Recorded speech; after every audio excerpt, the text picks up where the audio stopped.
And today symbolizes a great commitment of urban living. We enjoy urban living.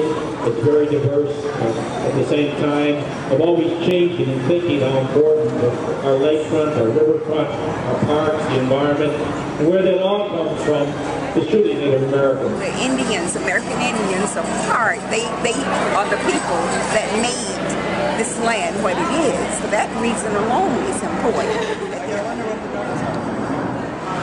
I'm pretty impressed. The colors are nice, the artistry is awesome. Various tribes should be proud of a monument. I was looking at these camps here.